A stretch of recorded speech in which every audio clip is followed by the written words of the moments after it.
dadka badi waxay rabaan inay soomaan habeenka 15 kaliya.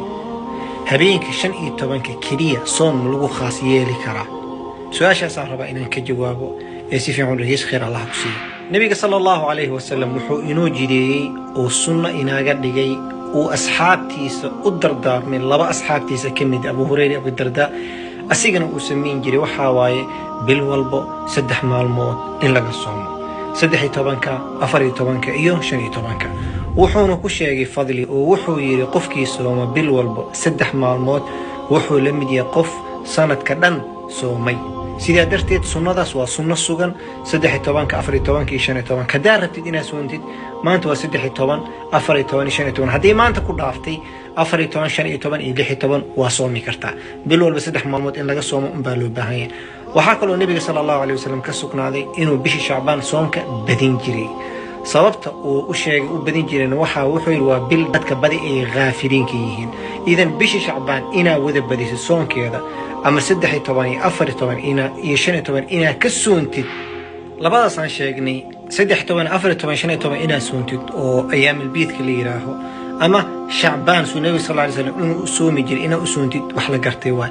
laakiin habeenka 15 kaligiis inaa soontid nabiga kama sugnaanin, salafkana kama sugnaanin, saxaabadana kama sugnaanin, a'immada waaweyn ku dayanana kama sugnaanin. marka qofka habeenka 15 kaligiis soon ku khaas yeelayo su'aashan weydiinayna waxa waaye halkee ka keentay?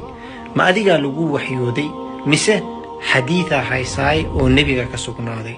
hadduu yira xadiith ma hay laakiin habeenka la dambi dhaaf dadka loo dambi dhaafo waaye waxaan leenahay sax waaye habeen loo dambi dhaaf dadka inay tahay yaa ku sheegay wuxuu li nabiga ii sheegay sallallahu alayhi wasallam. idan nabiga hadduu ku sheegay nabiga ma soomay maya, in la soomo ma amri maya, asxaabtiisa ma amri maya. idan intee ka keentay soonka? su'aal taala waa meesha.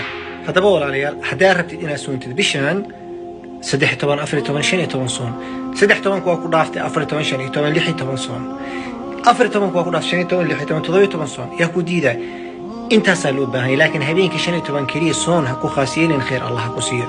رسول صلى الله عليه وسلم وكسر هذا حديث حسن وجرى رسول صلى الله عليه وسلم دهايو إلهي سبحانه وتعالى هبين كشني طبعا بالشعبان مركي لجارو الدوم كيسو فيريا وودن بدافع وحال بقولك إيهن مشركة إيه مشاحنك إلهي سبحانه وتعالى لا بضاس قلبان ومدرة.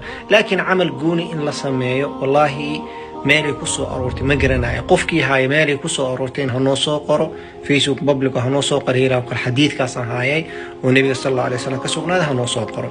هذا حديث هينين أنا اسكدينا مرك إن شاء الله تعالى سنة النبي قال والله نوفينا 16 14 صون أم بالشعبان بدي صون لبضاس متقاضو سنة النبي قال أيام نقبضنا ونوفي لنبو.